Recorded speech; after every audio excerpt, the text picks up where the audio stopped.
मैं आदर्श सिंह आपको पढ़ाने वाला हूँ मैथ्स दैट गणित मंजरी, जो कि आपकी क्लास 9th की न्यू एनसीईआरटी बुक है, जो कि अभी पार्ट 1 अपलोड हुई है। और इसकी अभी पार्ट 1 आई है, पीडीएफ अभी इसकी आई नहीं है पार्ट 2 की। पार्ट 2 अभी रिमेन है। पार्ट 2 अभी क्या है, अपलोड नहीं हुई है। पार्ट 2 की अभी पीडीएफ भी अपलोड नहीं हुई है, पीडीएफ भी अपलोड नहीं हुई है। तो इसी के साथ हम आगे बढ़ेंगे ज़्यादा बात ना करते वक्त। चलिए, तो ये आपकी 1 मिनट ये मैं हटा देता हूँ क्योंकि कुछ काम का है नहीं। ओके, तो चलिए शुरू करते हैं। आपकी ये न्यू बुक गणित मैथ्स, जो कि ये सिर्फ बस 115 रुपये में, जो कि ज़्यादा महंगी भी नहीं है। और यहाँ पे कुछ उसके कॉन्सेप्ट और उसके बारे में पूरा लिखा हुआ है। अब किसने ये बुक लिखी है और उसके सब बारे में लिखा हुआ है। एनसीईआरटी का फुल फॉर्म भी दिया हुआ है और कब अबाउट द बुक, यानी कि बुक में क्या क्या है वो आपको दिया होगा। ओके, तो चलिए कुछ टाइम वेस्ट ना करके हम पहले इंडेक्स में चलते हैं, जो कि आपकी न्यू बुक के हिसाब से आपकी पिछले साल जो यानी कि ओल्ड बुक में खाली 1 चैप्टर हुआ करते थे। कितने? खाली 1 चैप्टर नहीं, खाली 1 बुक, यानी 1 बुक हुआ करती थी। लेकिन क्लास 9th की न्यू बुक चेंज होने की वजह से, आपकी 2 बुक में डिवाइड हो चुकी है। 2 बुक में क्या हो चुकी है? डिवाइड हो चुकी है 2 बुक में। तो इसमें कौन कौन से चैप्टर्स हैं ये देख लेते हैं। The orienting yourself, use of coordinate. फिर chapter number 2 linear polynomial, chapter the world of number, exploring algebraic expression, identities, I am up and down, round and round, perimeter area, introduction of probability और exploring sequences, what comes next. तो हम चालू करेंगे, आज हम अपना चालू करेंगे फर्स्ट चैप्टर, जो कि है हमारा orienting yourself, the use of coordinates. लेकिन कई लोग फोकस कर रहे होंगे इस चैप्टर पे कि ये चैप्टर में आखिर ऐसा है कि ये चैप्टर में कुछ चेंजेस नहीं। यही चैप्टर आपके लास्ट ईयर बुक में था, बट इसका नाम था सर्कल। क्या इसका नाम था? सर्कल, जो कि आपकी इस न्यू बुक में लिख के आया है, आई am up and down, round and round. तो ज़्यादा टाइम ना वेस्ट करते हुए आज हम चालू करेंगे अपना चैप्टर नंबर 2 और चैप्टर नंबर 1। तो चलिए चालू करते हैं, चलिए शुरू करते हैं। तो यहाँ गणित इन हिंदी, गणित इन इंडिया, तो यहाँ पे उसके कुछ मंत्र लिखे हुए हैं और उसके बारे में इंग्लिश में दिया हुआ है कि कैसे mathematic head of all knowledge है। क्या है? पूरे नॉलेज का हेड है, यानी कि आप एक फ्लो चार्ट के ये है फादर, यानी कि ये हैं आपके ग्रैंड फादर। तो जो फादर होंगे उनके होंगे 2 बेटे, ठीक, जो कि होंगे आपके पापा, ये तो आपके बड़े पापा और चाचा चाची। फिर उसमें से आप, फिर आपसे ज़्यादा, फिर एक ऐसे बढ़ते जाएंगे। तो बस उसी हिसाब से यहाँ पर दिया हुआ है कि जो हेड है वो कौन है? ग्रैंडफादर। तो वैसे ही मैथ सारे नॉलेज का क्या है? हेड है। सारे नॉलेज का क्या है? हेड है। चलिए first chapter the orienting your self. क्या दिया हुआ है चैप्टर का नाम? The orienting your self, the use of coordinate, यहाँ पर दिया हुआ। तो हमको कोऑर्डिनेट का यूज़ करके ये सारी चीज़ें करनी होगी। तो इसमें बहुत कुछ मेन थिंग दी हुई है, जैसे कि जो कि आपको लर्न करने वाली है। जैसे कि जो ये चैप्टर है orienting yourself, the use of coordinates, यानी कि इसमें आपको कोऑर्डिनेट्स यूज़ करना कंपलसरी होगा। क्या होगा? कंपलसरी। क्या होगा? कंपलसरी होगा, जो कि ये आपके लिए बहुत इम्पोर्टेंट होने वाला है। ओके, तो ये 1 चैप्टर है आपका फर्स्ट चैप्टर। तो चलिए इसके कुछ इंट्रोडक्शंस देख लेते हैं। इंट्रोडक्शन में देखने जैसा कुछ है नहीं, लेकिन इसमें बहुत सारी नॉलेजेस भरी हुई है। क्या दिए हुए हमको इस बुक के हिसाब से, जो लोगों ने जो डिस्क्राइब किया है उसके बारे में क्या दिया हुआ है? नॉलेज दिया हुआ है। ओके, तो चलिए आप उसी के हिसाब से हम पढ़ेंगे। जैसे कि यहाँ दिया हुआ है, a system of coordinate is structured framework like read on the line और map on the graph paper. यानी कि जैसे कि मैंने आपको बताया कोऑर्डिनेट्स, यानी कि कोऑर्डिनेट्स को क्या करना होगा? हमें यूज़ करना होगा तो कैसे, तो मैप या तो ग्राफ पेपर में। तो ज़्यादातर यूज़ होने वाला जो है वो है ग्राफ पेपर। जो क्या है, ग्राफ पेपर। तो जैसे कि आप यहाँ देख सकते हैं कि कुछ इम्पोर्टेंट जैसे कि सिंधु सरस्वती सिविलाइजेशन दिया हुआ है। ओके, उसके बाद जैसे कि यहाँ पर दिया हुआ है बुद्धियाना कि उन्होंने कब डिस्क्राइब्ड किया है, ऐसे बुद्धियाना पाइथागोरस थ्योरम भी है। ओके, उसके बाद कुछ है जैसे कि उज्जैनी व describe in ancient world unfold, ऐसे सिद्धांतास।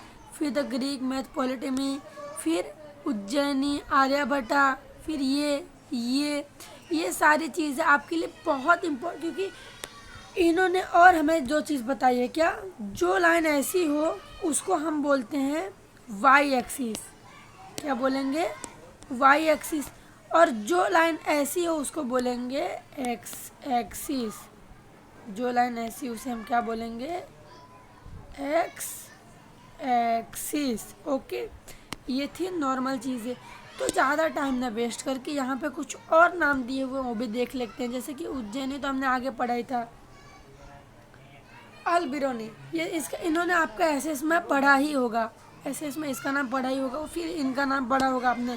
फिर आपके लिए जो नए नाम सुनने को आ रहे हैं 12th सेंचुरी के, जैसे कि ये फॉर्मेट यानी डिस्कार्ड्स, ये कुछ न्यू नेम्स हैं जो कि in grade 9 and 10 you will have chances to study this imagine coordinate system, यानी कि ये सब पढ़ने के लिए आपके पास चांसेस बहुत ज़्यादा है। तो ये आपके लिए एक हेल्पफुल है। क्या है, हेल्पफुल है।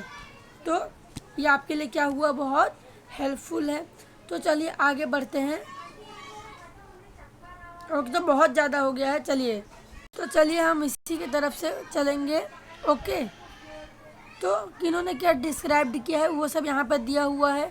ओके, उसके बाद हमने ये सब के बारे में पढ़ लिया है और यहाँ के नॉलेजेस भी ले ली है।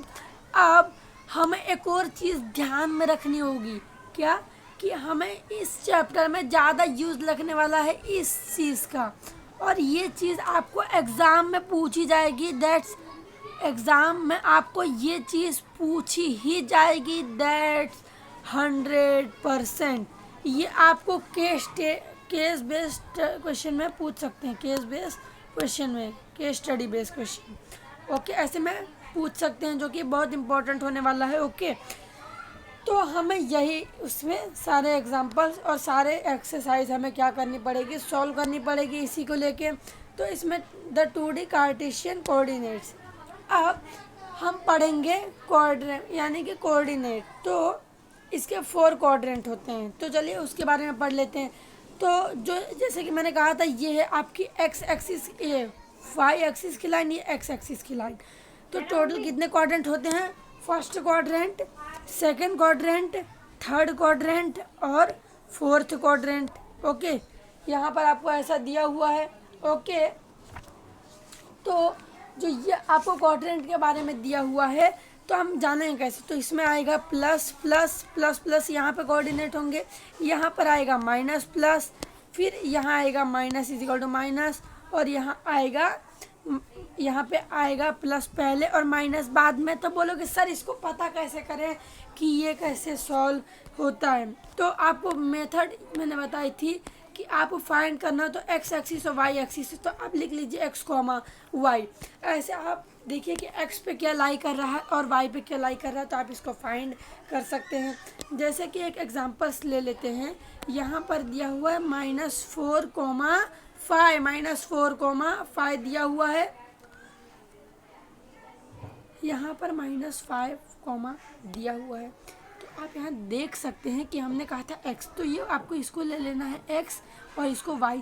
तो आप देख सकते हैं कि जो x एक्सिस है यानी कि ये वाली लाइन, तो यहाँ ये रहा -4 और ये y है यानी कि यहाँ रिप्रेजेंट होगा। तो बस आपको वही रिप्रेजेंट कर देनी है आपको ये।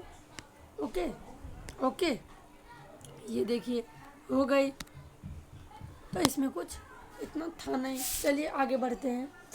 अब आते आते हैं एक्सरसाइज 1.1 पे। एक्सरसाइज 1.1 पे जिसमें हमें कुछ इम्पॉर्टेंट चीज़ें दी हुई है कि यहाँ पर जो ये एक्सरसाइज है ये बहुत इम्पोर्टेंट होने वाला है। क्यों इम्पोर्टेंट होने वाला है? क्योंकि इसकी वजह से, किसकी वजह से, ये जो पैराग्राफ दिया हुआ है ये आपके बहुत बहुत काम आने वाला है। तो चलिए सॉल्व करते हैं इसे भी। ओके, अब यहाँ पर ऐसा पूछा गया है, if D1 represent and R1 represent the door of Reyansh room, how far is the door from left wall. यानी कि लेफ्ट वॉल दिया हुआ है, लेफ्ट वॉल। तो आप जिस तरीके से बैठे हुए हो ये होगा RHS यानी कि राइट हैंड साइड, और ये होगा बीच में आएगा 0, ये होगा लेफ्ट हैंड साइड। तो ये आपका लेफ्ट इस साइड आ रहा है, यानी कि आप देख सकते हैं कि यहाँ से, तो यहाँ से आपका दरवाज़ा कितना होगा, तो यहाँ पर दिया हुआ 8 यूनिट। तो आप लिख दो फर्स्ट का आंसर आएगा 8 यूनिट। 8 यूनिट आंसर आने वाला है उसका, 8 यूनिट आने आगे आंसर उसका। अब सेकंड क्वेश्चन पे फोकस करते हैं। क्या दिया, what are the coordinates of D1। D1 के कोऑर्डिनेट्स क्या है, कैसे फाइंड करना नहीं आता है। ओके, तो मैंने आपको ऊपर कहा था फाइंड करने के लिए x, y, find x, y। तो वहाँ पर D1 यानी कि x को आप ले सकते हो, ये है x एक्सिस पे लाई कर रहा है, ये y एक्सिस पे। तो बहुत ईजी तरीके से लिख सकते हो कि जो इसका आंसर है, जो आपने इसका आंसर लिखा है वो आएगा 8 यूनिट। 8 यूनिट इसका आंसर आ गया। तो इसका आंसर आएगा 8,0। ओके, तो आपको एक चीज़ और ध्यान रखनी है, जैसे कि मैंने आपको बताया था, तो जैसे कि जो x एक्सिस हैं और जो y एक्सिस हैं, तो x एक्सिस को कहा जाता है एबसिसा। क्या? एबसिसा। एग्ज़ाम में आपको कंफ्यूज करने के लिए पूछ सकते हैं। और y एक्सिस पे ऑर्डिनेट क्या दिया हुआ है, ऑर्डिनेट दिया हुआ है। ओके, तो चलिए, तो एक्सरसाइज की ओर बढ़ते हैं वापस से। इसमें दिया हुआ है, if R1 is the point of 11.5, how wide is the door.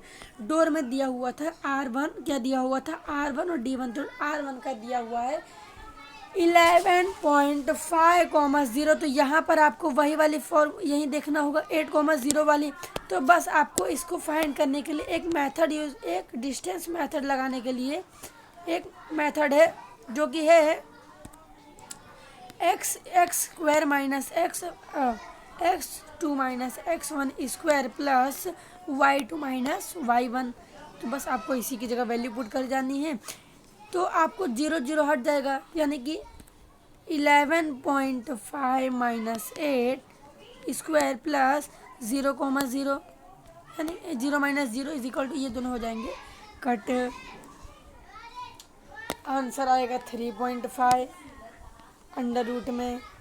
लेकिन नोटिस किया होगा आपने कि यहाँ स्क्वायर की भी साइन दी हुई है, जो कि यहाँ कट हो जाएगा।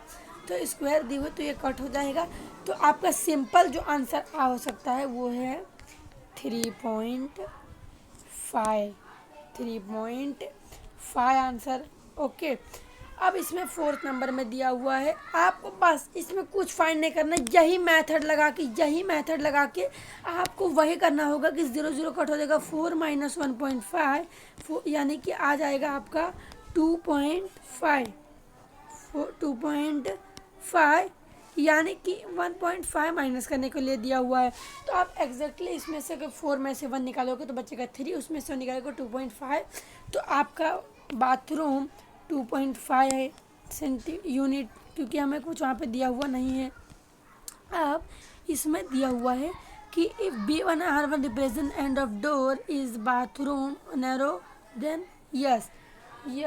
तो यहाँ पर क्या दिया हुआ है, जैसे कि हमने इस हिसाब से सॉल्व किया था और हमने फाइंड किया था कि वो वहाँ से क्या है, नैरो है। क्यों? क्योंकि वहाँ की वैल्यू थी, वहाँ की वैल्यू थी 3.5 और यहाँ पर है 2.5।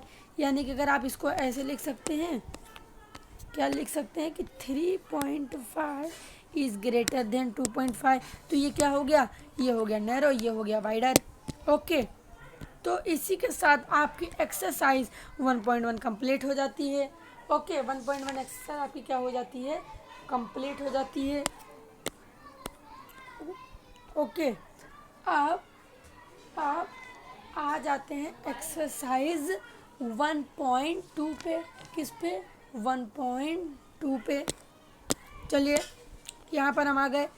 अब यहाँ पर 1.2 जो दिया हुआ है एक्सरसाइज, ये हम सॉल्व करेंगे नेक्स्ट पीरियड में। कब सॉल्व करेंगे, नेक्स्ट पीरियड में। तो आपको यही पार्ट से हम चालू करेंगे। तब तक के लिए बाय बाय। और अगर आपको कोई भी डाउट हो तो कमेंट सेक्शन में बता दें।